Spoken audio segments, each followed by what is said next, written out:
be mindful about being active. It doesn't have to make it to the gym every day, but just be mindful about what can I do today to be a little bit active. And I think people will be surprised how that'll affect their overall everything else that happens in their life. That was Pete McCall. We're here today, Health in the Real World podcast.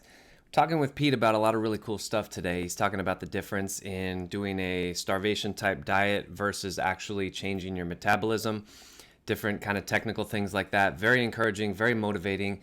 Great place to be today. Thank you so much for joining me, Health in the Real World podcast.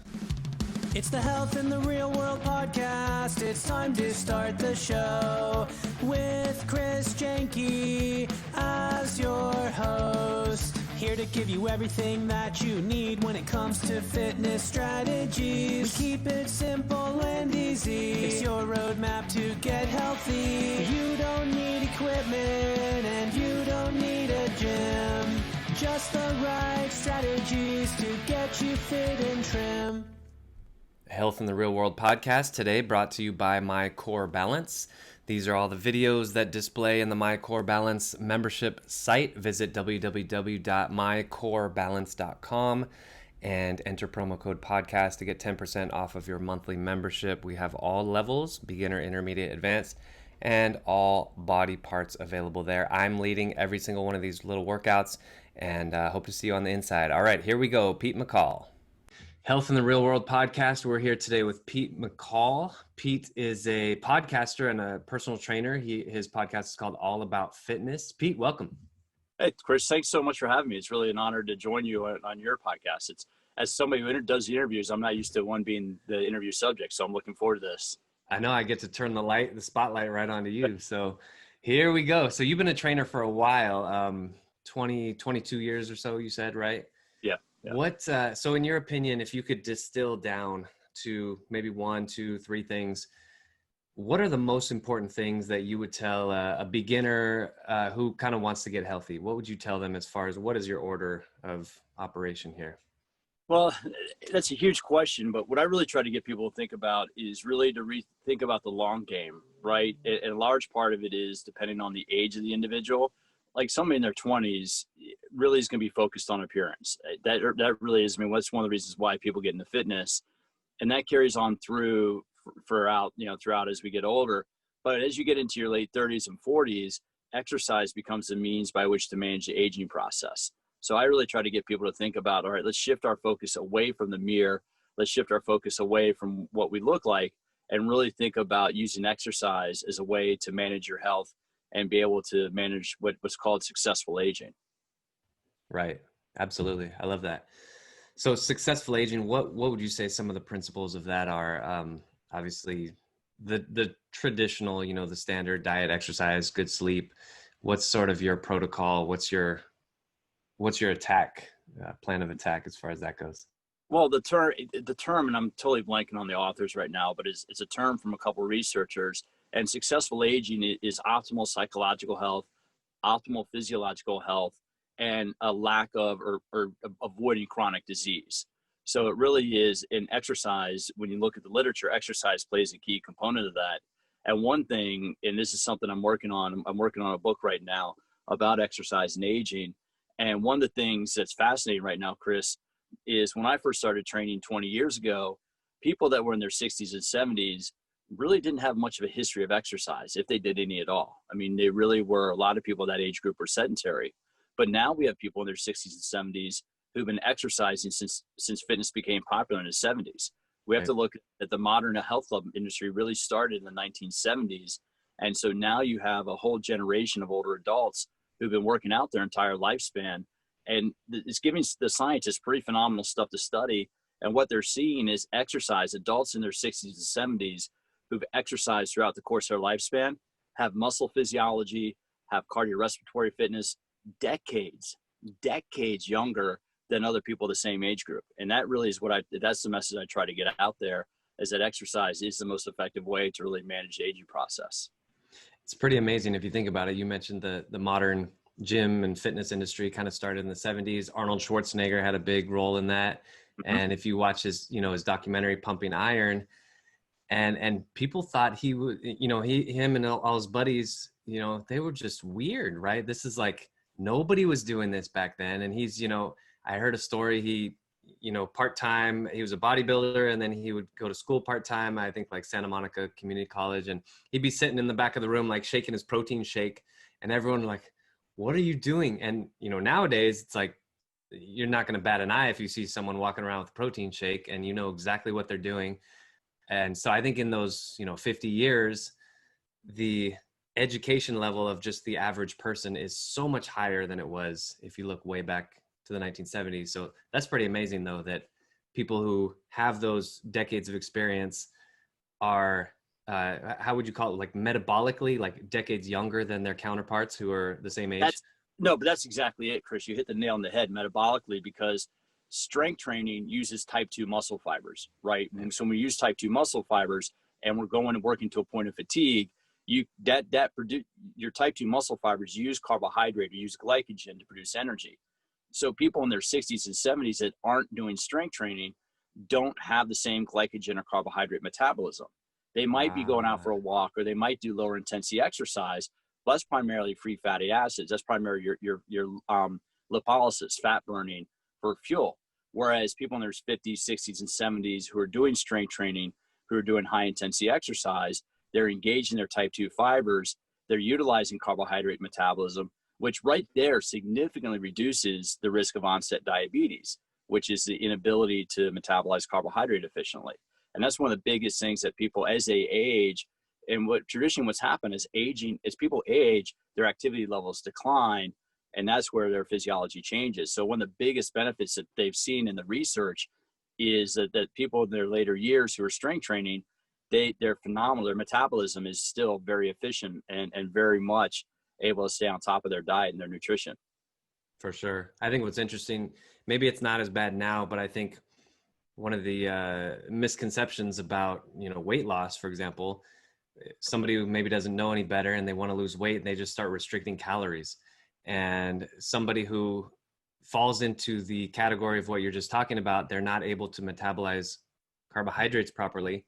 They're doing this, very low intensity cardio, walking around the block, things like that, which is, again, burning fat, and they're not getting that muscle tissue and really learning how to keep the weight off. And I tell people this is like, you can't really eat whatever you want, but to a certain point, if you have some muscle mass, you sort of can, right? And I'm sure you can relate to this, where if you're putting on muscle, you're putting in the work in the gym, and then you can just have like a big plate of, I don't know, pasta, right? You're so low on carbs at that point. But I think it's a really, really important distinction that you've made, that getting that weight training, getting that resistance in is super, super important, especially as we age. And that's one of the things that people just don't realize. As they age, they might do lower intensity exercise because perception, to go back to your thing about Arnold. And I love the fact that you referenced pumping iron, because so many people perceive fitness and the gym culture as having to train like a bodybuilder. Right. And that the reality is it's not. 20 to 30 minutes a day of exercise simply to increase caloric expenditure, to build a little muscle, to sweat a little bit, is really, that's the best, especially right now with everything going on out in the greater world. That's the best way to boost the immune system. I just wrote an article on exercise immune system, and and across the board, I didn't even realize this. There's a whole field called exercise immunology, and across the board, all the researchers agree that low to moderate intensity exercise for less than about 45 minutes will enhance the immune system. But high intensity exercise, especially done over 45 or 60 minutes. So if you do high intensity exercise for longer than 45 or 60 minutes, you actually can compromise the immune system. So that becomes a very important thing to pay attention to right now, is that yes, there's some exercise is great and can enhance immune function, but doing too much, like anything else in exercise or anything else in the world, actually, doing too much of it could compromise it.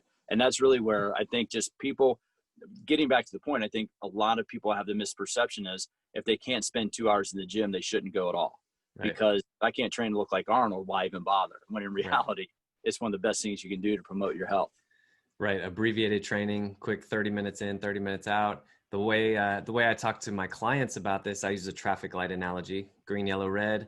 If you're in the green zone, you're not you might be stretching and stuff like that, but you're really not doing enough to make any kind of change. If you go all the way over to the red zone, you're doing too much. You've passed the point of diminishing returns. Stay right in that yellow zone, and it's good. I like what you said about that, because there is a point where enough is enough, and you just need to leave the gym, or COVID days, you just need to leave your garage or wherever you're working out and go eat, go take a shower, and be done with it, and call it a day, and wait again until tomorrow, right? And sometimes, I mean, to go back to that green, I like that. I love that analogy, the green, yellow, red. But sometimes that green light workout is the best one that you can do for your body that day. Maybe Right. some sleep well the night before, or maybe they're stressed at work, or maybe they have something else going on. Well, don't skip a workout, but do a nice steady walk for 45 minutes around the neighborhood, and do like 20 or 30 minutes of just simple stretching or simple yoga. And no, you're not taxing or stressing yourself, but it's really, the way I look at it, it's kind of like maintaining a car. If you just leave the car sit outside, it's going to fall apart and rust and oxidize, and you're not going to be able to use it. But if you maintain the car and get the oil changes and everything regularly, it works well. And that's what doing the low intensity exercise is really critical. And that's another message I try to get out there, is a lot of people will overlook low intensity, thinking, oh, if I'm not pushing myself, then I don't even need to bother, when nothing could be further from the truth. Right. Stay moving all day long, stay active, and then periodically have these little spikes in activity where you're going pretty intensely for a very short duration. That's great. So for you personally, I think this is a really important question. I like this question because it sort of tells people that we're humans too. We make mistakes and we have our own struggles. For you personally, where do you struggle with your health and fitness, or maybe historically, where have you struggled? And what have you done to overcome that? What kind of strategies have you developed for that? That's a great question, man. And because it's right. We all, I mean, you have the title of personal trainer and people think you do everything perfectly. Well, number one is sleep. Sleep has really been, and I think you mentioned this, I think before we hit record, sleep is one of those things that really optimizes your performance.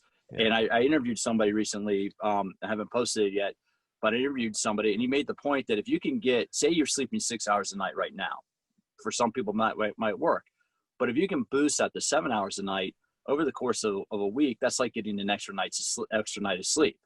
And that's been like, yeah, exactly. I mean, I tell them, like, so I've been really trying to work better on my sleep hygiene, try to get to bed a little bit earlier, try to be able to, better quality sleep, not watch TV right before bed, little things like that. There's a whole science of sleep that really I've known about, but it's one of those things I struggle to try to implement, right?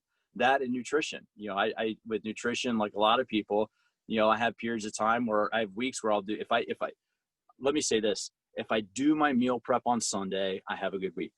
Right. If I'm doing something, if I'm traveling, if something happens and I don't do my meal prep on Sunday, it's a different story. And I think, so those days, those weeks when I can really focus on my meal prep and get everything right for the week, it makes all the difference in the world, versus those weeks when I'm like, just wing it. And then I end up like a lot of people, you grab and go when you're on the run, and when you're hungry, you don't make great choices. So between those two, I would fully admit that quality sleep, working on sleep hygiene, and just being consistent about my meal prepping and consistent about having good, healthy options available are the two areas where I really have to work hard in order to be able to be on top of that. Mm-hmm. That's great. Yeah, that's great to know. I think that helps people. For me, sleep is definitely one of the things recently. When I was a kid, I was an athlete, and I really just pushed hard, and I was always the one running and going all out. And in addition to that, I would get headaches because I had allergies. So either I overexerted myself on the field, or I had a headache, and I would have no problem just laying down in my bed at 4 p.m. and just sleeping until the next morning. Like that was kind of sort of, I knew intuitively, like I just need to reset, right? And I'd get like 14 hours of sleep and then be good tomorrow. And I'm sort of trying to get back into that mindset of, it might be 8 p.m., which seems really early to go to sleep as an adult. But if I'm dragging, maybe I need 10 hours tonight. And, it's hard to do. I have 4 children. And so, all of them want to stay up super late. Yeah. But, they're getting old enough where I'm like, you know what? You guys stay up. That's whatever. Do what you want to do. I'm going to bed. I'm waking up early tomorrow. And that's the one thing I found, like I'm 48. And so I'm knocking on the door at 50. And I found that those nights I can get to bed a little bit earlier. If I can get to bed before 10, it makes all the difference in the world. Whereas if I find myself up after 11 for whatever reason, the next day, man, it's the difference between driving an 8-cylinder car and driving a 4-cylinder car. If I get more than 7 hours of sleep a night, I'm driving that 8-cylinder car and I'm raring to go. But if I don't get good quality sleep, man, I'm like that 1972 Ford, whatever, running on 3.5 cylinders, barely able to make it up the hill. 3.5.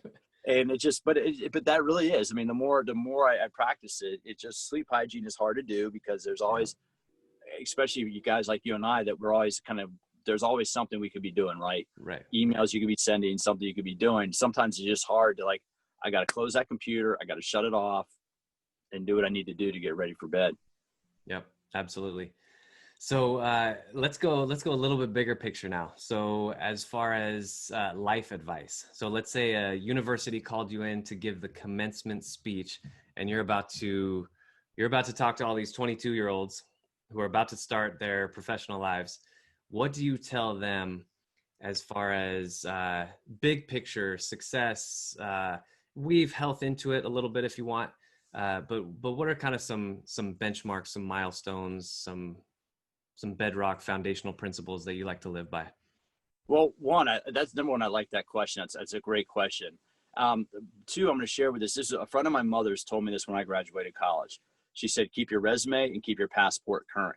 And that's been two major things of having a current resume, meaning that you never know when somebody could reach out to you and say, hey, we have this opportunity open. Are you ready?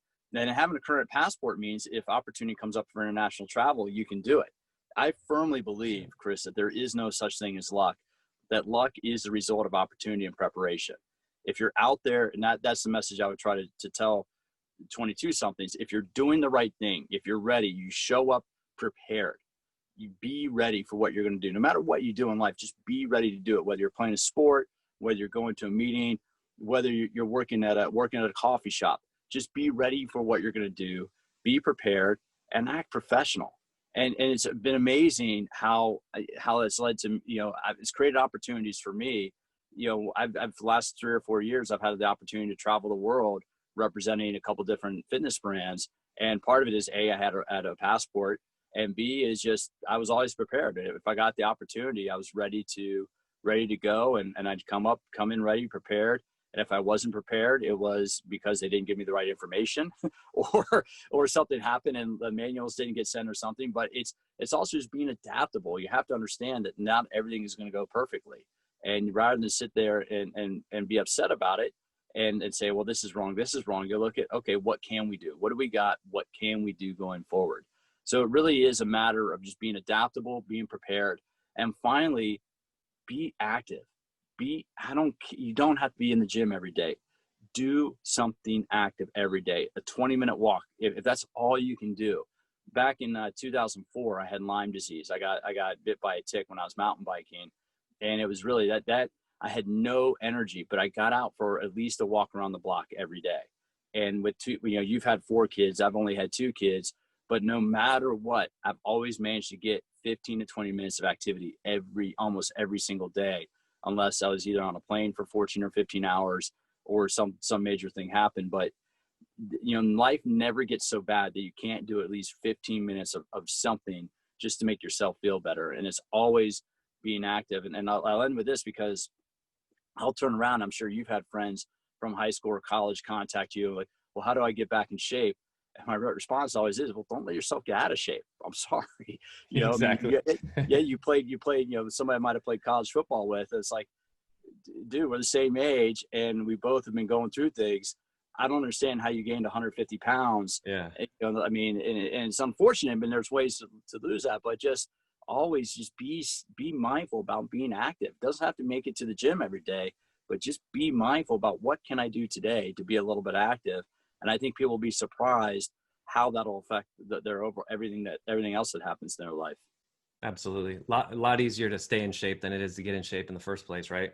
Oh, easy. You're already at the top of the mountain, so to speak. So great. Well, Pete, I really appreciate you taking the time. Pete McCall, you have your podcast again is all about fitness, and you want to give a little plug for that? Do you have a website for that podcast as well, or people just find it on iTunes? Yeah, All About Fitness. It can be found on iTunes, can be found on Stitcher. My website is PeteMcCallFitness.com. And then I have a book out called Smarter Workouts. And the book goes into some of the basics of exercise program design. So for people that might be wanting to augment their knowledge about fitness, and it's not, I'll say this, if you want the bodybuilding books, it is not Arnold Schwarzenegger's Encyclopedia of Bodybuilding. That's not what it's about, but it is about just how to use exercise to manage your quality of life. And that's really what I try to help people understand how to do. That's great. Well, thanks again, Pete, for joining us today. Hey, thanks for your time, Chris. I really appreciate it.